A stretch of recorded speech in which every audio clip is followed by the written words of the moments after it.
Cancerian, as you know Cancerian 2019 से Saturn के ढैये में चल रहे थे बाय वेस्टर्न एस्ट्रोलॉजी। सैटर्न एक सिवियर इम्पैक्ट देने वाला प्लैनेट है जिसे मैंने कम से कम अपने 22 साल कैरियर में बहुत डीपली रीड किया है एंड कैंसेरियन पर उसका इम्पैक्ट काफ़ी गहरा आया। एक तो कैंसेरियन इमोशनल थे और जो सैटर्न है ये इमोशनल साइड को डिस्पर्स करता है, उससे रिलेशनशिप थ्रेट्स बहुत आए कैंसेरियन को। पिछले 2.5 सालों में मैंने सबसे ज़्यादा complaints, relationship complaints, love complaints, companionship complaints, life partnership stuckness या डिलेज ज़्यादा कैंसेरियन मेल एंड फीमेल्स में देखे।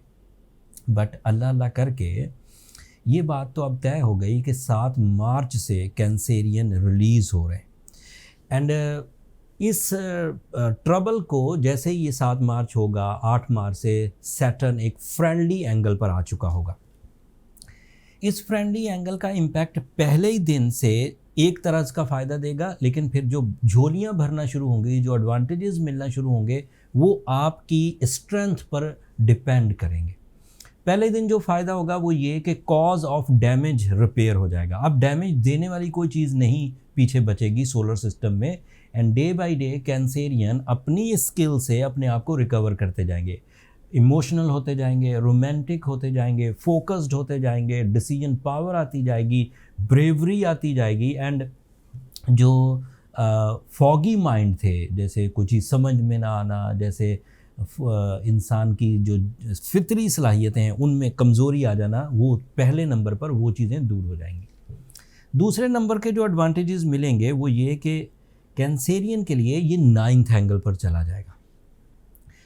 9th एंगल पर ऐसे विजडम क्रिएट होगा कैंसेरियंस के लिए, not only for the Cancerian but जो अदरवाइज 2 और स्टार्स हैं उनके बारे में भी मैं जिक्र करूंगा, उनके लिए भी विजडम क्रिएट होगा। द जजमेंटल एबिलिटीज़, क्या कह सकते हैं उसे, ऐसी नॉलेज जो लोगों को चीट करने या ब्लफ करने ना दे, रोक दे। अपनी ज़ात पर अब आप खराबियाँ बर्दाश्त नहीं करेंगे और जिन खराबियों की वजह से आप पहले उलझ जाया करते थे अब आप उन्हें रिपेल कर देंगे। सैटर्न का 9th एंगल पर आना तालीमी काबिलियत में बढ़ोतरी, तबीयत में संजीदगी, पाकीज़गी एंड उसी तरह के ओबीडियंस लेवल की चीज़ें जिसमें बड़ों की कदर करना, अक्ल ज़हानत की कदर करना, राइट डिसीजंस लेना, ये सब होगा। इन सब सिचुएशंस में डे बाय डे आपके ग्रोथ आती जाएगी जब तक सैटर्न डायरेक्ट है। इस डायरेक्ट स्किल से जो अदरवाइज एडवांटेजेस मिलेंगे वो ये हैं कि कैंसेरियन अपने लॉसेस को रिकवर कर सकेंगे, मटेरियल लॉसेस को, मतलब रॉन्ग इन्वेस्टमेंट्स हो गई थी रिकवर कर लेंगे, कोई लिटिगेशंस आ गई थी रिकवर कर लेंगे, कोई लाइबिलिटीज़ आ गई थी रिकवर कर लेंगे, कोई इंसल्ट्स आ गई थी तो रिकवर कर लेंगे एंड फिर इसी तरह रिलेशनशिप जो ट्रबल्स आ गई थी तो रिकवर कर लेंगे। दिलों में कुछ टेढ़ापन पैदा हो गया था, अपने प्यारों से भी लगाव पैदा नहीं होता था, कमिटमेंट करने को दिल नहीं करता था एंड लोगों की मौजूदगी के बावजूद अगर कोई कैंसेरियन अपने आप को तन्हा महसूस करता था तो अब वो सेटल डाउन हो जाएगा। Relationship, attachments, commitments, life partnership, losses recoveries, higher education, संजीदगी, स्पिरिचुअल एडवांटेजेस, ये सब एक लाइनअप है चीज़ें जो अगले 2.5 साल तक मिलेंगी। अब इन 2.5 सालों में जिन दिनों सैटर्न रेट्रोग्रेड हुआ करेगा 5 महीने हर साल, इन एवरी 12 मंथ सैटर्न 5 महीने रेट्रोग्रेड रहेगा, वो दिन आपको थोड़े ध्यान से गुजारने होंगे। जो ऐसे कैंसेरियंस हैं जिन्हें ज़्यादा डैमेज नहीं आया था, उनकी रिलेशन चल रही थी, उनकी सेहत ठीक थी, उनके मटेरियल स्टेटस स्ट्रॉन्ग थे, उनके प्लान्स अच्छे थे और वो छोटी सी ट्रबल में थे कि उनके पास अपॉर्चुनिटीज़ नहीं हुआ करती थी, वो तो अभी within a week recover हो जाएंगे। मतलब मान लें कि 10 मार्च से लेकर 20 मार्च के दरमियान रिकवर हो जाएंगे। जो ज़रा ज़्यादा ट्रबल्स में कैंसेरियन थे, लाइक उनको रिलेशनशिप ट्रबल आ गई थी एक सेक्टर, या सेहत में ट्रबल आ गई थी एक अनदर सेक्टर, या इन दोनों में, या फिर रिवॉर्ड लेसनेस थी, तीनों में प्रॉब्लम थी, उनको रिकवर होने में टाइम लगेगा। उनकी रिकवरी को फास्ट करने के लिए उन्हें सिर्फ अपनी नेचुरल स्किल्स का सहारा नहीं लेना चाहिए, साथ में उन्हें कुछ आर्टिफिशियल फ्यूल्स भी अपने साथ अटैच कर लेने चाहिए। लाइक एज अ कैंसेरियन अगर आप रूबी पहने तो इससे आपको फ्रेंडली रेडिएशंस मिलेंगी, जिससे आपकी स्ट्रेंथ आपको रिकवर करने की स्ट्रेंथ इन्हेंस हो जाएगी।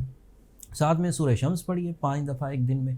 सुरख आपका लकी कलर है, 2 का number 2 is your lucky digit. And in चीज़ों को मद्देनज़र रख के अब आप अपने आप को तेज़ी से रिकवर कर सकते। एक मशवरा एज प्रोफेशनल, मैंने और लोगों के भी इस तरह के ढैये देखे हैं। ढैया means 2.5 year in negative form. आप अपने पिछले एक्सपीरियंसेस, पिछले जो आपने सबक सीखे हैं, लेसन्स, उनकी वजह से अपने अगले प्लान्स को ट्रबल में ना लेकर जाएं। आप करेज अपनी जमा करिए, अपने आप को एक जगह इकट्ठा करिए, अपनी ज़रूरत को बढ़ाइए। जो 2.5 साल की ट्रबल थी वो एक्सपेक्टेड थी, उसकी आप में कोई कमी नहीं थी। मतलब सर्दियां लाने में, ख़ज़ाएँ लाने में या रात को लाने में आपका क्या कसूर है? वो चीज़ें एक सिस्टम के तहत आई थी। अगर दिन तुलू हो गया है तो अब अंधेरे से डरने की ज़रूरत नहीं। अब दिन तुलू हो चुका है, चिट्टा सफ़ेद। अब आपको ये नहीं डरना चाहिए कि अब मुझे ठोकर लग जाएगी। पॉसिबिलिटी अब ठोकर नहीं लगेगी। इसलिए आप अपने रिस्क लीजिए, जल्दी लीजिए, ताकि आप अपने इस सैटर्न के डायरेक्ट फेज़ को कैच कर सकें। छोटी मोटी जो कमियां हैं, छोटे मोटे जो इरादों में कमज़ोरियां हैं, छोटी मोटी जो इमोशनल सिकनेसेस हैं, ओवर थिंकिंग है, उनको आप ये जो रूबी एंड सूरह शम्स से आप कवर कर लेंगे।